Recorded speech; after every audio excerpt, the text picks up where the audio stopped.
Hi guys, and welcome to Dee's Media World. Today I'll be talking about the new episode of Steven Universe, Back to the Barn, which also this episode could be called Pearl versus Peridot, because that's really what the episode was about. So basically in this episode, Peridot explains to the Crystal Gems what we learned last week, which is that the cluster is basically a combination of millions of gem shards that's in the center of the earth and is basically going to destroy the world and they need to stop it. So Peridot decides, she wants to create a machine, and of course Pearl and Peridot don't really get along. First, it's because Peridot's kind of a smart aleck, and because she thinks she's a know-it-all. And as we know, Pearl is a little bit of a know-it-all, just in a nicer way. But it actually takes things a little more personal and confirms something we fans already kind of knew, which was that Pearl is kind of considered like not a slave. I wouldn't say a slave, but she's kind of considered a lower gem on in the home world.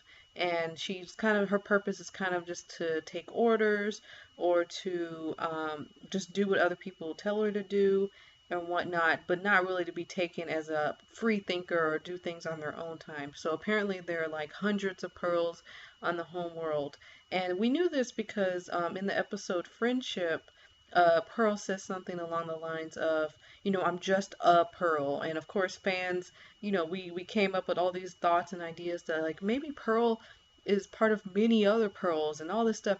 All those things people thought about that comment Pearl said in that episode is very true. In fact, it's so true that it pretty much is it's confirmed like multiple times in this episode.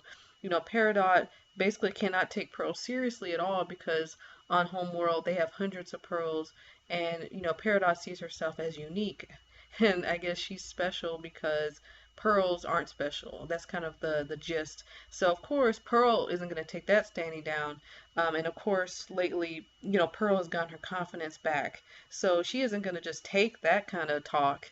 And they get into this sort of robot competition, which I would have never predicted. That is not what I thought this episode was going to be about at all.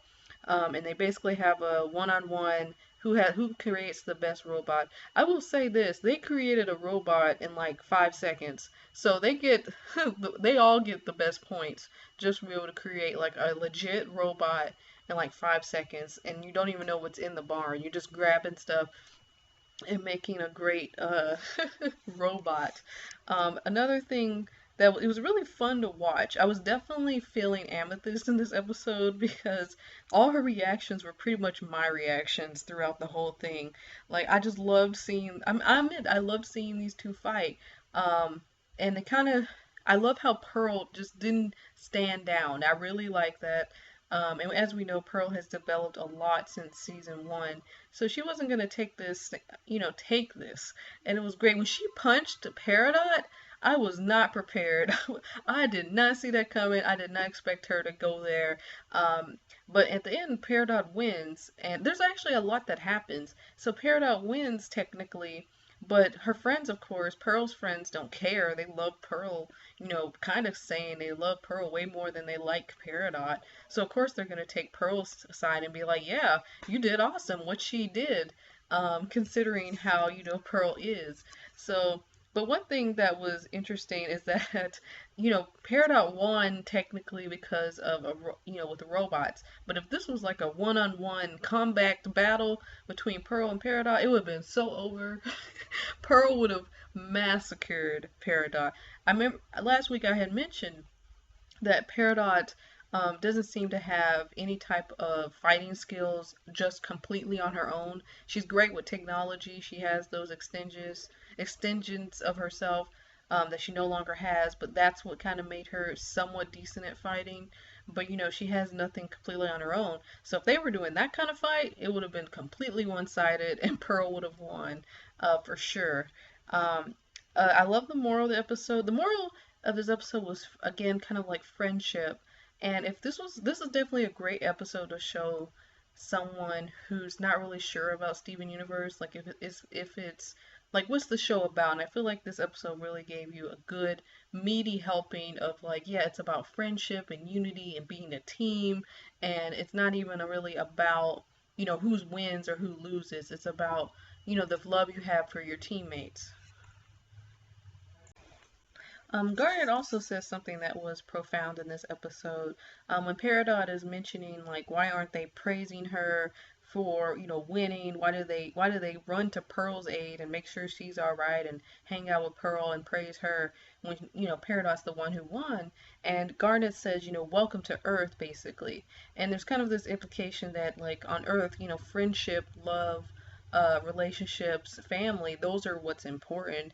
It doesn't matter to them if Pearl lost as much as, Pearl matters to them. They don't really, in a way, that's a roundabout way of saying, yeah, we don't really care about you like that. We actually love Pearl, so we're going to take Pearl's side, and also we're proud of her. We're also proud of her achievements and, putting her best fight, her foot forward and doing this fight. Like I said before, if this was a comeback, if this was between Pearl and Peridot with no robots and it was just them, Pearl would have definitely won for sure. So Peridot shouldn't be super confident on that end. One other thing Peridot said that I thought was interesting is that she called herself a certified kindergartner.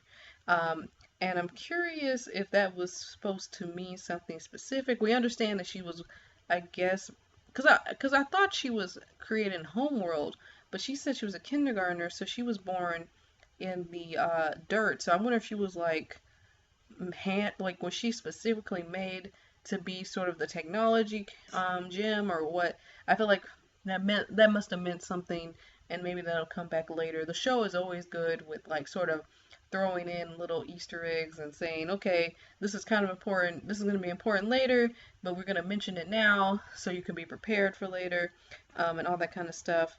This episode was overall just great. It might be my favorite new episode that's came out in the last month or so. I really enjoyed the dynamic between the characters. It was funny. There was actually some action. We haven't seen action in a little bit. Some action. And it was just a great episode. So I'll see you guys next time. Bye.